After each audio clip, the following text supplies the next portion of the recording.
ตอนนี้มาฮอดทางหน้าวัดคำสะโนดละเดี๋ยวจะในพาเข้าไปเบิ่งตอนนี้กำลังแวะซื้อหมากเบ่งอยู่สิเข้าไปกราบพญานาค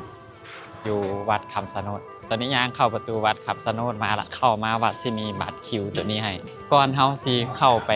ทางในมันเฮาต้องได้ปลดเกิบปลาไว้นี่จะมีบอลปลดเกิบปลาไปให้เป็นสั้นแบบนี้ไปบริเวณที่ข่อยอยู่นี่ตัวนี้จะเป็นบริเวณทางหน้าของบอนที่จะเข้าไปเกาะคำสะโนดแล้วอยู่นี่แมนสิมีพระใหญ่ๆยืนอยู่นี่องค์หนึ่งเฮาก็สามารถไปกราบไปไหว้ได้คือกันบริเวณของวัดคำสะโนดนี่บ่ได้มีเพียงแต่ที่ข่อยถ่ายไปนี่เด้ออยู่ทางลุมพุ่นไปบริเวณนี้ก็จะแม่นเขตของวัดคำสะโนดเมื่อถ้าว่าผู้ใดมาก็สามารถเลาะอ้อมเบิ่งทั้งหมดได้เลยอยู่ทางหลังค่อยนี่ตัวนี้จะเป็นทางเข้าไปคำสะโนดบัตรคิวที่เฮาได้มาเมื่อกี้แม่นต้องเอามาปอนอยู่นี่ตัวนี้จะเป็นทางย่างเข้าไปแล้วก็เป็นทางออกแล้วก็เป็นทางเข้าจะมีลำตัวของพญานาคแบบนี้เลี้ยนไปจนฮอดสุดทางในเลยการมาวัดคำสะโนดของข่อยครั้งนี้เป็นครั้งแรกครั้งทำอิฐในชีวิตเลยตอนนี้ข่อยกำลังสิย่างสุดบอลห่างพญานาคละก็สิเจอกับต้นไม้แบบนี้พอแต่มาฮอดจุดนี้ข่อยก็รู้สึกว่ามันขังขึ้นมาทันทีเลยบริเวณนี้ก็จะมีบรรดาผู้คนที่จะมาไหว้พญานาคแล้วก็อยู่ทางในร้านทางในก็มีหลายห่างพญานาคก็มาสุดอยู่นี่แล้วก็พอดีมาเจอกับศาลต่างๆอยู่ในนี่ประมาณนี้เลยอยู่ทางหลังข่อยจะเป็นศาลที่เพิ่นเอามังเบงแบบนี้ไปบูชาตอนนี้พวกข่อยกำลังรอท่าให้เพิ่นสวดก่อนแล้วจังสิเอามังเบงที่ซื้อมานี่ไปไหว้พญาศรีสุโธคนก็จะมาหลายประมาณนี้เลยแต่ละเที่ยวหลังจากที่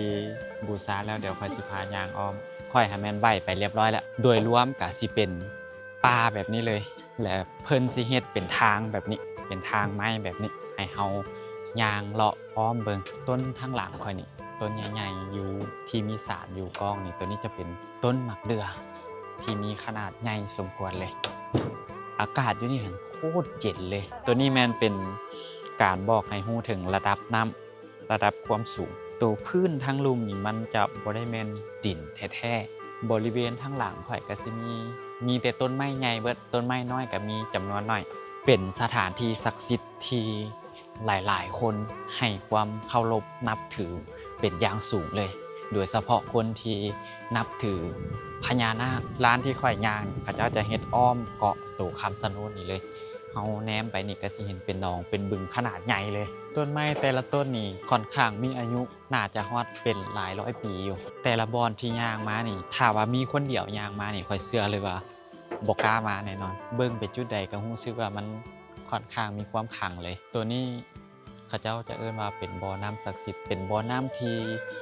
บ่เคยแห้งจักเทื่อถ้าผู้ใดมาหั่นเพิ่นห้ามโยนเหรียญบาทลงไปเด้อแล้วก็อยู่ทางหน้านี่เพิ่นก็สิเฮ็ดพญานาคแบบนี้ใส่ค่อยย่างเข้ามานี่ค่อยก็เห็นต้นไม้ตัวนี้นี่ค่อนข้างหลายที่สุดเลยอยู่ในนี่แล้วเพิ่นก็มีป้ายติดไว้นี่ว่าต้นสะโนดหลังจากบ่อน้ำศักดิ์สิทธิ์นี่แล้วบ่อนี่ก็สิเป็นทางออกละก็สิสิ้นสุดเพียงเท่านี้ย่างออกไปนี่ก็แม่นเป็นทางออกแล้ว